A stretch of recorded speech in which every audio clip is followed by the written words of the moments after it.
បាទជំរាបសួរបងបាទជំរាបសួរបងបាទមានអារម្មណ៍មិនដែរបងបន្ទាប់ពីទទួលបានជ័យលាភីលេខ2មានអារម្មណ៍សប្បាយចិត្តហើយនឹងរំភើបហើយនឹង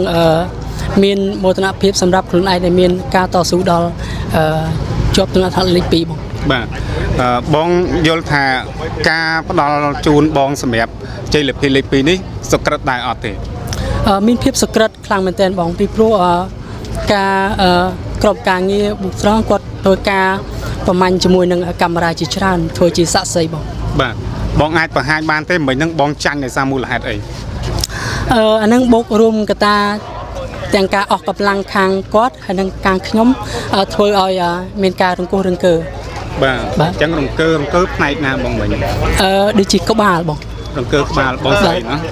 បាទដល់ពេលរង្គើក្បាលទៅគណៈកម្មការចាប់ជាប់បដ ாய் បាទចាប់ជាប់បងចាប់ជាប់បដ ாய் ប៉ុន្តែយ៉ាងណាក៏ដោយបងជ័យលាភីលេខ2បងទទួលបានម៉ូតូ Yamaha X-Ray Adventure មួយគ្រឿងត្រឡប់ទៅវិញបាទបងហើយនេះជាភាពសប្បាយចិត្តមួយដែលត្រឡប់ទៅវិញហើយជាការផ្ដល់ដល់កម្លាំងចិត្តដែលខំតស៊ូមកដល់ចំណុចនេះហើយយើងនឹងអាចបានម៉ូតូទៅវិញប៉ុន្តែមុននឹងមិញរំពឹងថាអាចបានឡានដែរអត់ទេក្តីរំពឹងនៅ3គូក្តីរំពឹងរៀង 70% ប៉ុន្តែធ្លាក់មកនៅ2គូឡើង 90% អញ្ចឹងបន្ទាប់មកទៀតប្រហែលជាចន្លោះ5នាទីក៏មានការចាប់បានពីក្រុមការងារ Boost Strong ហើយធ្លាក់បដ ாய் ទៅបានត្រឹមលេខ2បងណាបាទត្រឹមលេខ2បាទតែមើលទៅបងស្អាតមែនទេនេះឡាន Mazda Sedan ស៊េរីទំនើបទេបាទតែធ្លាប់បើកឡានបើកអីទៅដូចជាអត់ទេធ្លាប់ជិះធ្លាប់តែជិះណោះបាទគាត់អ្នកអូបងស្រីចេះបើកឡានបាទអញ្ចឹងចំទៅខាងស្រីក៏ចេះវិញណោះបាទមានអីជូនពោទៅកាន់គូប្រកួតបើយើងចុងក្រោយមិញអត់ទេដែលគាត់ទទួលបានជ័យលាភីលេខ1នេះគាត់បានឡានថ្មីទៅហើយជូនពោគាត់អីខ្លះបាទតោះជាចុងក្រោយ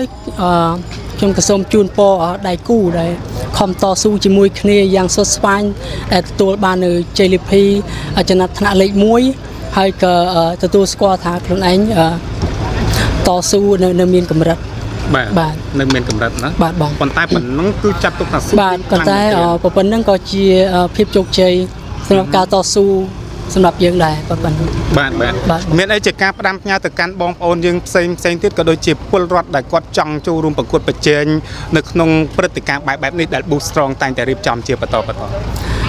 ជាដំបូងខ្ញុំសូមអរគុណដល់ក្រុមហ៊ុន Boost Strong ដែលបានផ្ដល់នៅ